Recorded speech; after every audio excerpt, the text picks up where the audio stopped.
Hi, welcome to StoryMakers. I'm Rocco Staino, and with me today is debut author Tara Lazar and her first book, The Monstore. I'm an avid shopper, and I know it's about a store. Yes. What type of store? Well, you know, it's a store where you buy monsters. And you could buy any kind of monster you want. They all have little talents. They do tricky things. You've got a monster that sits under your table and eats all the dinner you don't want to eat. And you've got one that glows in the dark, so you can keep him in your bed at night and read a story after lights out. So you can really buy any kind of monster you want. And Zach here goes to buy a monster to scare away his pesky little sister. But things don't quite work according to plan. We all grow up being exposed to various types of monsters. Do you have a particular monster that you either were very afraid of or really enjoyed? Well, okay, Poltergeist. That was my favorite movie when I was a young teenager. And remember that clown that sits on Robbie's chair? And then he's under the bed and he like wraps his arm around Robbie. And oh, that was very scary to me. And I had one of those clowns on my chair in my bedroom. And I used to take him and put him in my closet so he would be far away. And then in the middle of the night, my mom would come in my room and notice that my clown wasn't on the chair, and she would put him back. Oh. No, that was very frightening when I woke up in the morning. So yeah, that was, you know, it was not my inspiration, but I was very scared. So you must have a favorite monster in your own book. Oh, so yeah, which one is that? Oh, it's not one I actually wrote into the story, because there's 3 monsters in the story that I name. It's Manfred, Mookie, and Mojo with the crazy arms. But James drew this fabulous little guy up here. I don't know if you can see him. Right there? Yeah, this little guy up here. So this is like your ghost monster. Or He's your like James was your ghost writer, sort of. Yeah, he was. So we're talking about James. Who's James? James Burks is the illustrator. So he had to draw many monsters, and he would give them names so he could kind of imbue them with more personality. And he named this little guy Peepers, which I love.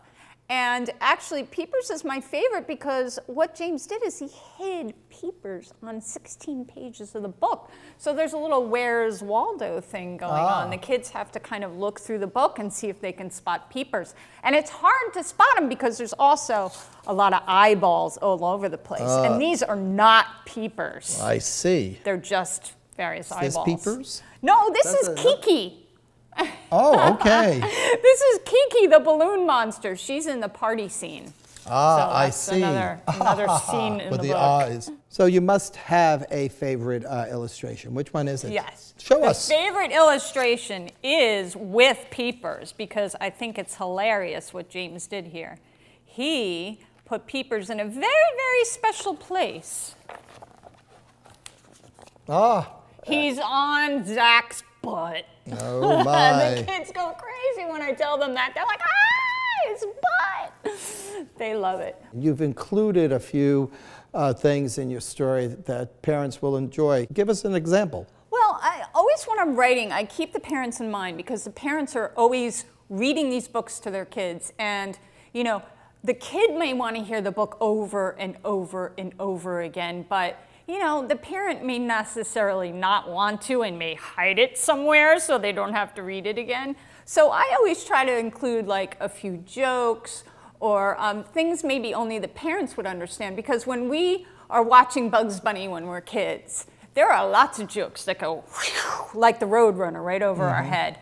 And so sometimes I like to put those in. I either do puns or I just do things that the parents understand. Like in this book, there's no returns or exchanges. You know, maybe a kid doesn't hear that a lot, but the parents certainly, if they're shopping, hear that a lot. And they can kind of understand the frustration of that. So there's little hidden things in there and little puns and jokes that maybe only parents would understand. And you're a parent, and yes. you have 2 children, and you must have read picture books to them when they were that age. So what were some of the books you enjoyed reading to them?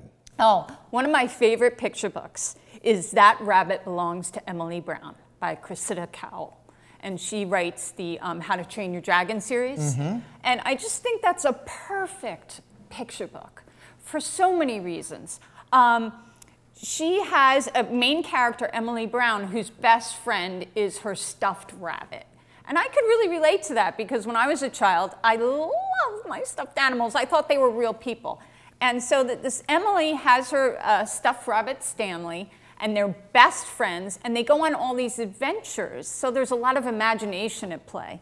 And the way that Neil Layton illustrated it, they're in the spacesuits, and they're romping through space, or they're driving bikes through the Sahara Desert. He illustrates that so well. It's really real to Emily and Stanley. And then there's a nasty Queen Gloriana who comes to steal Stanley.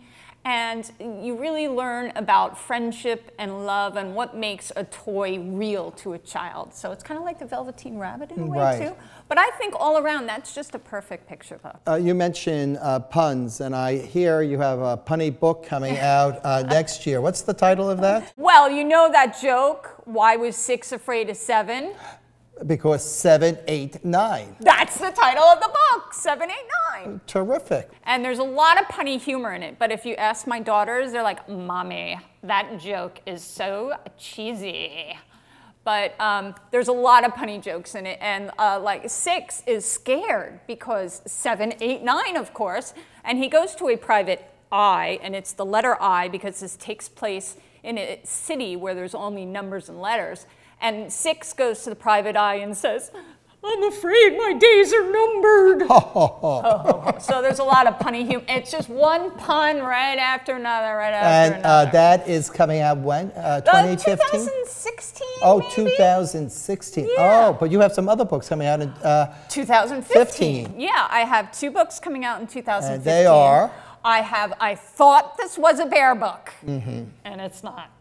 And the publisher is? And that's also Aladdin, Simon & Schuster. And then I have one with Random House called Little Red Gliding Hood, and she's a figure skater. You were a figure skater, and I understand that you had to give it up because you were diagnosed with MS. That must have been very difficult. You know, I used to love to skate. I skated from the time I was about 5 years old.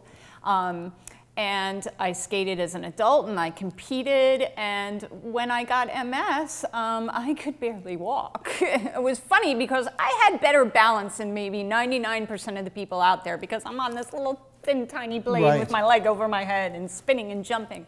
But then I got MS, and then I had better balance than nobody. I mean, if I close my eyes, whoo, I'll fall right over. So, yeah, it was difficult to give it up, but I like to think that maybe I was able to relive it a little bit by writing about it. Have you ever considered, you know, drawing on your own personal experience for a picture book that discusses serious topics like MS?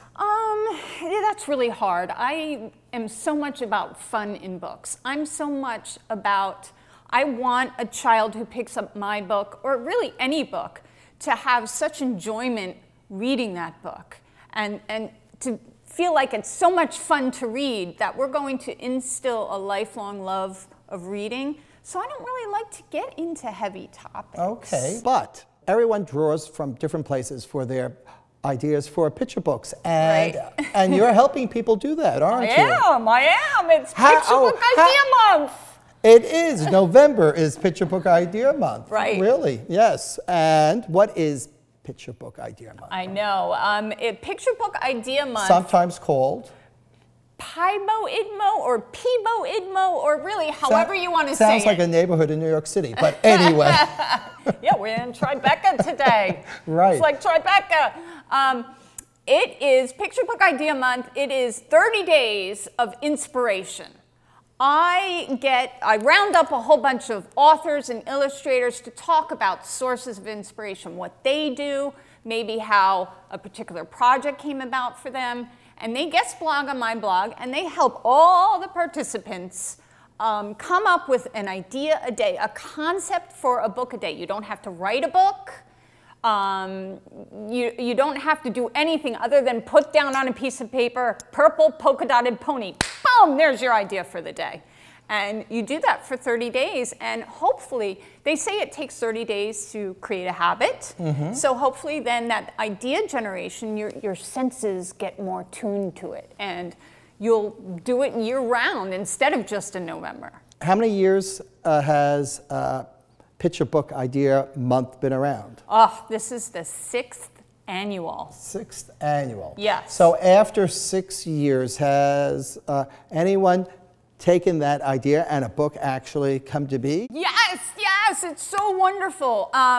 About a dozen of people's ideas, at least a dozen that I know about, have become books. Corey Rosen Schwartz, who's a very good friend of mine, she wrote The Three Ninja Pigs and Ninja Red Riding Hood. She's had 3 ideas from Picture Book Idea Month become manuscripts and become books.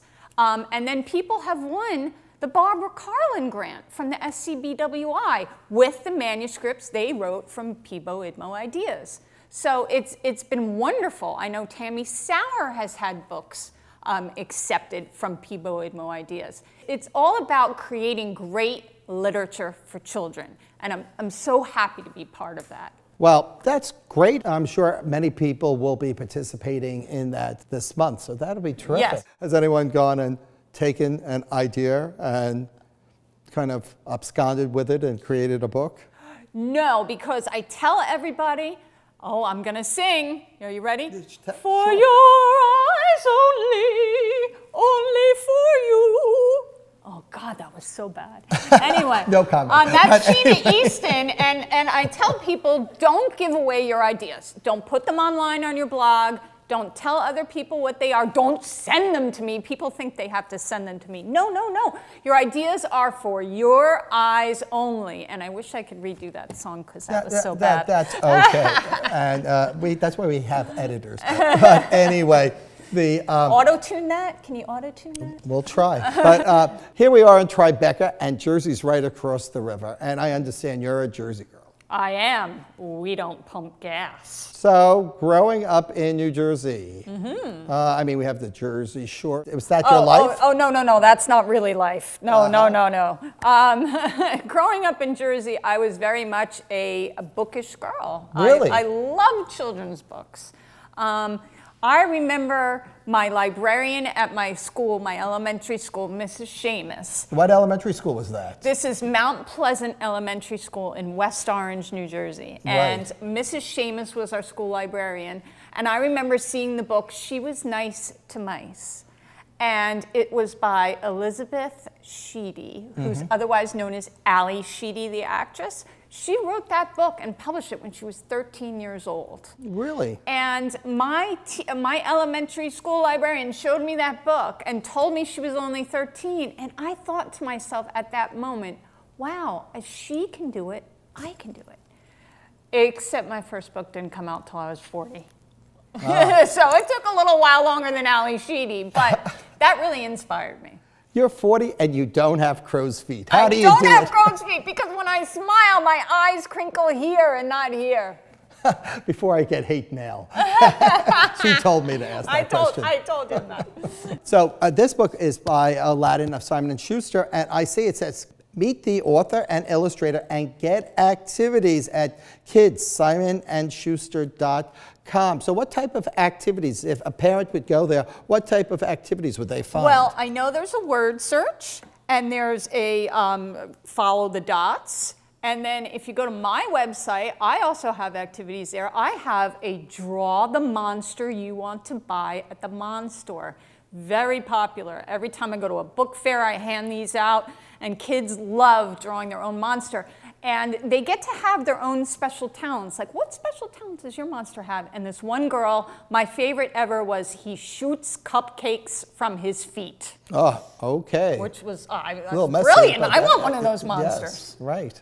Well, thanks for joining us today. you. Yes, come back soon. I will. Until next time, remember, give a kid a book in any format.